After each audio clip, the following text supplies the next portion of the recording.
नमो नमः प्यारे बच्चों, हार्दिक स्वागत है आप सभी का संस्कृत शाला की आज की कक्षा में।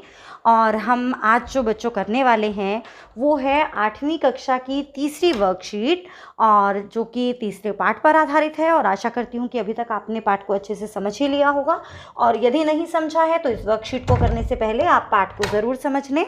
और हमारे पाठ का नाम है डिजी भारतम, यानी कि डिजिटल इंडिया, है ना। ये शब्द तो आपने बहुत बार सुना है। तो चलिए समय न गवाते हुए जल्दी से आरंभ करते हैं हम इस वर्कशीट का, जो कि है आपके पाठ पर आधारित। और बच्चों, यहाँ पर आपको आपकी कक्षा लिखनी है, छात्र का नाम यानी कि आपका नाम, अनुक्रमांक, आपका रोल नंबर और अध्यापकस्य नाम, अर्थात आपको अपने संस्कृत शिक्षक का नाम यहाँ लिखना है।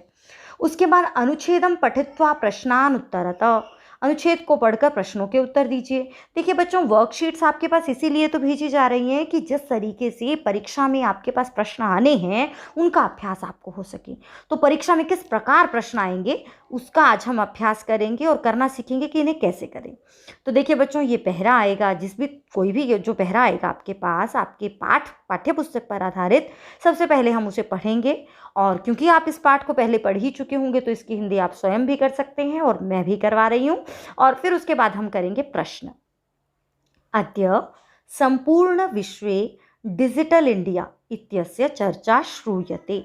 आज संपूर्ण विश्व में डिजिटल इंडिया की चर्चा सुनाई देती है। आज पूरे संसार में डिजिटल इंडिया की बात हो रही है। अस्य पदस्य कः भावः, इस पद का, इस शब्द का, पद अर्थात शब्द, इस शब्द का कः भावः, क्या भाव है, इति मनसि जिज्ञासा उत्पद्यते, इसके लिए तो मन में जिज्ञासा उत्पन्न होती है, जानने की इच्छा होती है। काल परिवर्तनेन सह मानवस्य आवश्यकता अपि परिवर्तते। काल परिवर्तन, काल अर्थात बच्चों समय के बदलने के साथ साथ मानव की आवश्यकता भी बदलती है, परिवर्तन होता है ना। जैसे जैसे समय बदल रहा है मनुष्यों की आवश्यकताएं भी बदलती जा रही हैं। प्राचीन काले ज्ञानस्य आदान प्रदानम, प्राचीन काल में ज्ञान का आदान प्रदान मौखिकम आसीत, मौखिक ही होता था। अब बच्चों, ये मौखिक क्या है, यानी कि प्राचीन काल में जो भी ज्ञान की बातें थी वो मौखिक रूप से सुरक्षित थी, यानी कि उन्हें बोलकर ही बताया जाता था, लिखित रूप में सुरक्षित नहीं थी। जैसे अभी आपको बुक्स मिल जाती हैं, कंप्यूटर पर इतना सारा, गूगल पर इतना सारा मटेरियल उपलब्ध हो जाता है, पहले ऐसा नहीं था। विद्या तो श्रुति परंपराया गृह्यते स्म, और विद्या तो श्रुति परंपरा से ग्रहण की जाती थी। अनंतरम, इसके बाद तालपत्रोपरि भोजपत्रोपरि च लेखन कार्यम आरब्धम, और इसके बाद क्या हुआ, ताड़पत्र के ऊपर, ताड़ का वृक्ष देखा है ना बच्चों, तो ताड़ वृक्ष के पत्तों के ऊपर और भोज वृक्ष के पत्तों के ऊपर लेखन कार्यम आरब्धम, लिखने का काम आरंभ हुआ, क्योंकि इनके पत्ते थोड़ा चौड़े होते हैं और अधिक समय तक सुरक्षित रखे जा सकते थे, तो इन पर लिखना आरंभ हुआ। परिवर्तिनी काले, लेकिन बदलते समय के साथ साथ, बदलते समय में कर्गदस्य लेखन्याः च आविष्कारेण, कर्गद कागज और लेखनी के आविष्कार से सर्वेषां मनोगतानां भावानां, सभी के मन में छिपे भावों का कर्गदोपरि लेखनम प्रारब्धम, कागज के ऊपर लिखना आरंभ हो गया। अब लोगों ने ताड़पत्र और भोजपत्र पर लिखना छोड़ दिया समय के साथ साथ, और वे अपने भावों को कागज पर लिखने लगे।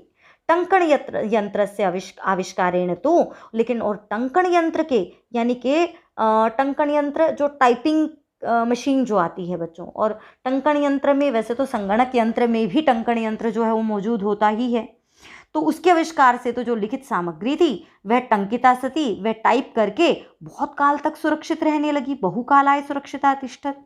तो बच्चों, यहाँ पर आपका पहला प्रश्न है, एक पदेन उत्तरत, अर्थात एक शब्द में आपको उत्तर देना है, पूरी लाइन में उत्तर नहीं देना है। और क्योंकि आपने ये पाठ पढ़ ही लिया है तो आप बड़े आराम से इनका प्रश्नों का उत्तर छांट सकते हैं। और अद्य, चलिए करते हैं आरंभ, आप मुझसे पहले उत्तर देने का प्रयास करेंगे अवश्य। अद्य संपूर्ण विश्वे कस्य चर्चा श्रूयते, आज संपूर्ण विश्व में कस्य, किसकी चर्चा सुनाई देती है, तो किसकी, डिजिटल इंडिया इत्यस्य, ये होगा आपके प्रश्न का उत्तर।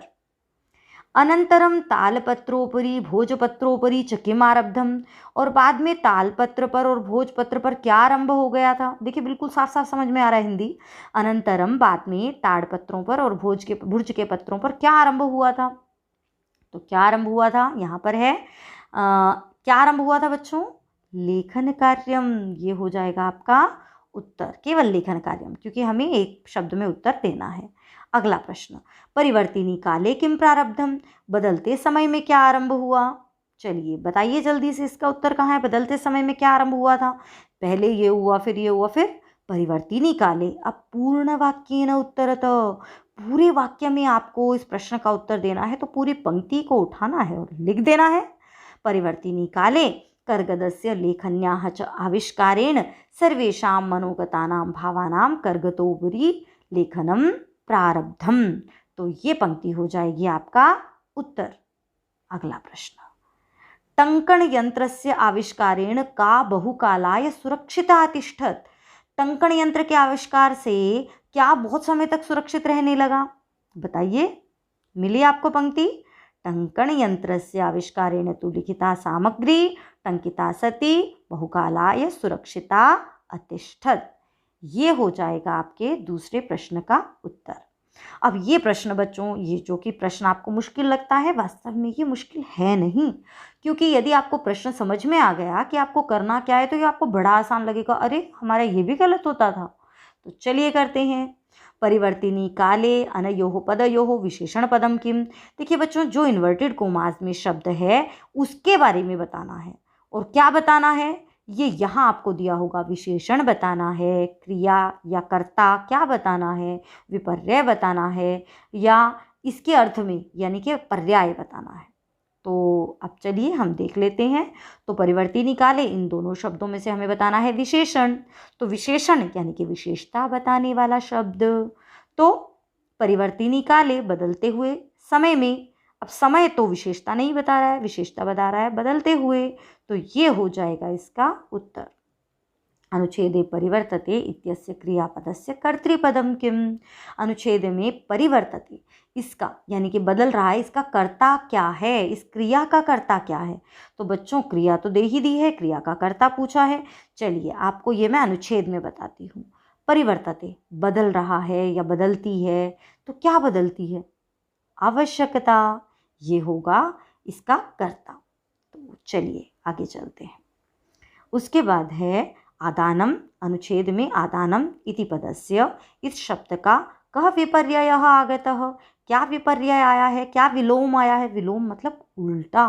तो आदान का उल्टा वैसे ही बता देंगे आप, प्रदानम। पहले में से देखकर तो और आसान होगा। ये देखिए, आदानम प्रदानम, ये हो जाएगा इसका उल्टा। आदान अर्थात लेना और प्रदान मतलब देना। ज्ञातुम इच्छा, ज्ञातुम जानने की इच्छा, इस अर्थ में अनुच्छेद में कौन सा शब्द आया है। और ये आप बच्चों तभी बताएंगे अगर आपने पाठ को समझा होगा। तो पाठ की हिंदी को ज़रूर समझ लें। ज्ञातुम इच्छा मतलब जिज्ञासा। ये हो जाएगा बच्चों आपका उत्तर। और इस प्रकार ये आपकी वर्कशीट संपन्न होती है। और ये वर्कशीट बनाने के लिए हम मैडम धनवंती का धन्यवाद करते हैं, जिन्होंने कोरोना काल में हमारा सहयोग किया और ये वर्कशीट हमारे बच्चों के लिए उपलब्ध करवाई। तो चलिए बच्चों, अगली वीडियो के साथ, अगली वर्कशीट के साथ फिर मिलेंगे। तब तक के लिए स्वस्थ रहो, आनंदित रहो।